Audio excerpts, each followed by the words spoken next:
the zebra look the way it does? Welcome back to Just a Guy Reviews. I'm Matt Sula, and today's special presentation is Dream Scenario, directed by Christopher Borgli and starring Nicolas Cage. Whether you love or hate the guy, every once in a while he just comes out with a banger, and that's what he did here with Dream Scenario.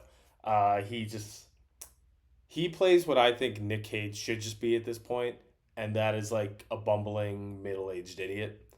I think he was perfect in this role. Basically, what's happening is he plays a man named Paul Matthews who is randomly showing up in people's dreams. In the beginning, it's just people, mainly his students, some people I knew in the past were like, you've just been showing up in my dreams. I keep seeing you. They're basically like, what are you? What am I? Or he goes to them, oh, that's cool. What did I do in your dreams? And he's always just doing nothing.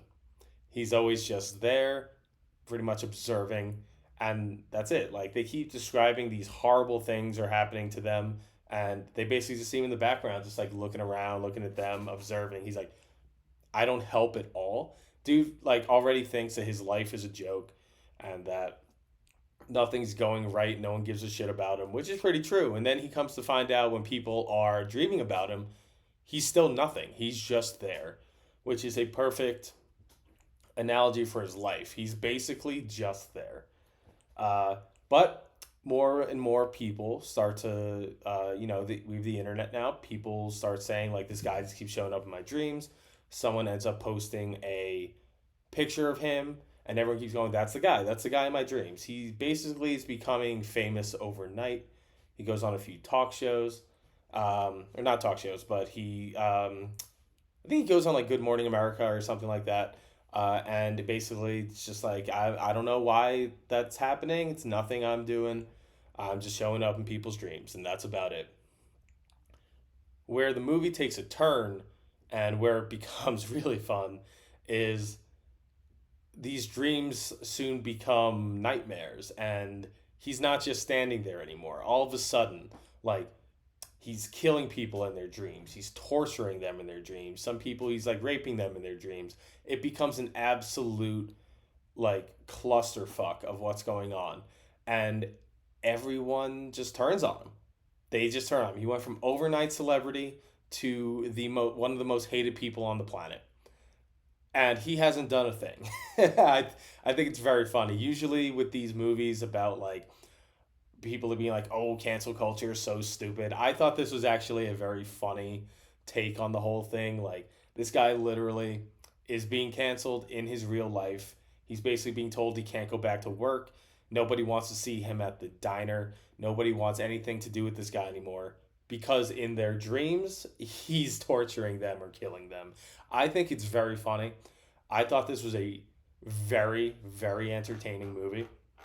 I'm actually quite curious to see this again. Um, I could tell that just by how it was that the critics and audience were going to be a little divided. They're both positive. Critics have it at a 92 on Rotten Tomatoes, while the audience has it as 68.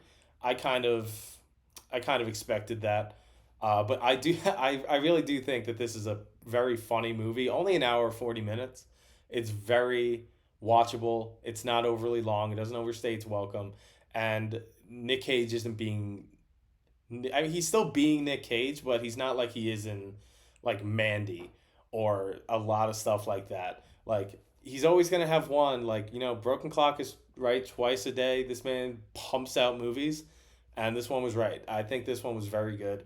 I thought it was everyone played their role perfectly. From his wife, who at first was like, I didn't want you to like lean into this at first, and now like just accept the fact that everyone hates you. And he's like, no, I didn't do anything. I don't know why everyone hates me. I can't just accept that. He's just one of those guys that just has to keep going no matter what. Again, very funny at times. Down I don't want to say scary or disturbing, but like you kind of look at it and go, damn, like this guy didn't do anything and everyone hates it. It becomes a little sad. But for the most part, I think this was a very good movie. I think I gave it an 84 out of 100. I can't wait to watch it again. I actually do think my score will go up on a rewatch. It's one of the I don't I think it's like right outside my top 10. I think it's number 11 or 12 best movie that I've seen this year. It's been a very good year for movies. So, I mean that's not a bad thing to be in that spot. There were just a lot of movies that I thought ended up being better, whether it be technically storytelling, more rewatchable, anything like that. I still think I highly recommend this movie to a lot of people, especially if you like Nick Cage.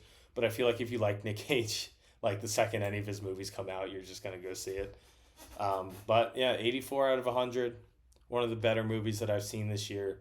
Um, that'll be it for me, guys, on this review. Thank you again for watching. Please make sure to like and subscribe to the video. It does help out a lot. I would like to continue to do these and maybe have it go a little farther. So just be sure to like and subscribe if you enjoyed my take or give a shit what I think. I mean, I am as the name says, I'm just a guy who likes movies, telling you about whether I think you should see them or not. And Dream Scenario gets a thumbs up from me. I think everyone should go see it. But again, that'll be it for me, guys. Until next time, not sure what the next movie I'm going to review is. Hopefully, it'll be Iron Claw. I can't wait for that movie. Seems awesome. Right up my alley. I do love professional wrestling, and I don't know that much about the Von Erichs, and I just hear nothing but great things about it. But until then, see ya.